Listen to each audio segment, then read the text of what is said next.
so wo emema bi aduru ba bi o mo se o mo be man esua enti kwabena ne wo behwe no da bia wo se benya information centers no oti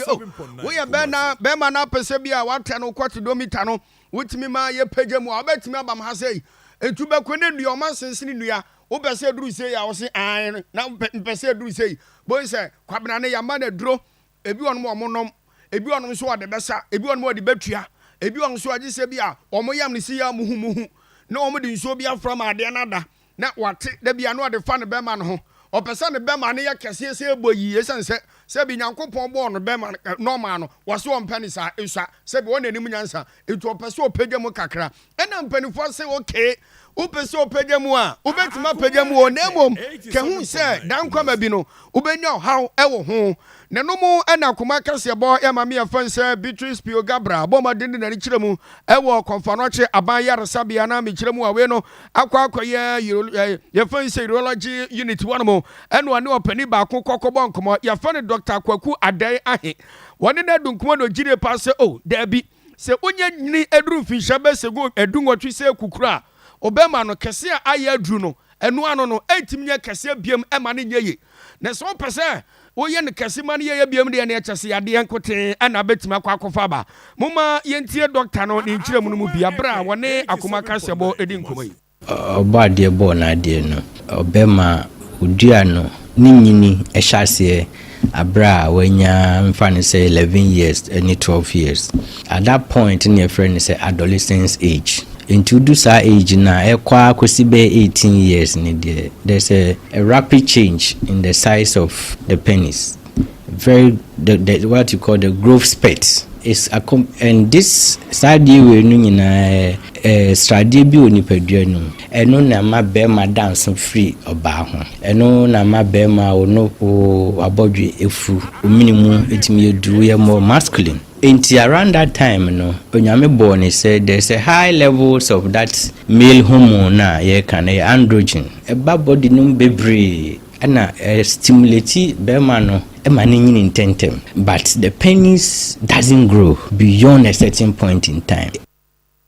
Inti we de wachire mu feko we ye be ma ya woto nga no kopim so benya mfinhye du nwotwe se de wate no ebenyina duru bia no ne kase ebeye bia no saa na ese ofa no na emom se we ye wadwene se wabru mfinhye du nwotwe wo pese obema no sa pagya mu biam dia doctor de to so bi no se ebetimi do how bi e de abrewo bema kro no na sa how no doctor se enie if we say ye ma kwan ma wo abuse sandro na how one enipadua no echimu na eba na ye frɛ no androgens ya make ne wo nipadua no mu no anetimi boa ma o sperm production ekoso se fiabontin ba e suppress wa o nipadua no androgens no suppressing so much it will be who say nipadua na ntimi produce ono ni androgens no na sa exogenous androgens ya me de binuma ye no creams ni tablets and conform ni adadi it will suppress your own production of that androgens. It will be who say one the main problems will be number 2 testicular atrophy of the testes, and number 2 will be who say sperm production will go down. One here our sperm production goes down, being a low sperm count is there, and sex androgens nipadua dachimpia no a bit may trigger prostate cancer. And a dawono and the one way our shwano a bet me a phone I say ya kete a bedroom baby not as on come one umpono enti crying in say wa ba ne de be crying say be a one here not say where ye nyankupa amfafi anaje say be a de grobeni ade na tum ti we bema na ususu say what no obema ni so 2% pagya mu a doctor de afutuo de ababonten na mom doctor ewie kra no ene wo say se oye bema na unya nuru emfinhia edunwotwe unyenya 18 years ananse bia oye owofo oba no wedding kan wo pen wo hwe wo ma na o wedding kan dada no a se de o mo mema no enyini ba ne kese na eyo na de wawo na akire wono so ne bema no entimi enyini nya kese etese wo mo anyini dada no a na se wonya mfinhye du nwotwe a obetimi de na ba yaresabia emo mama na duru a acha na otwemienu ne bema no ebehim eberaba. Me experience me woni say after 18 years say obi ba na ode ne ba ebreme ne bema ni so a ode toto ne ma no ho o hwe say o my baby when you be 14 years so ne be my kiti and no sa ne onro the man within 2 weeks 3 weeks you see a massive change in the size. So within that adolescent stage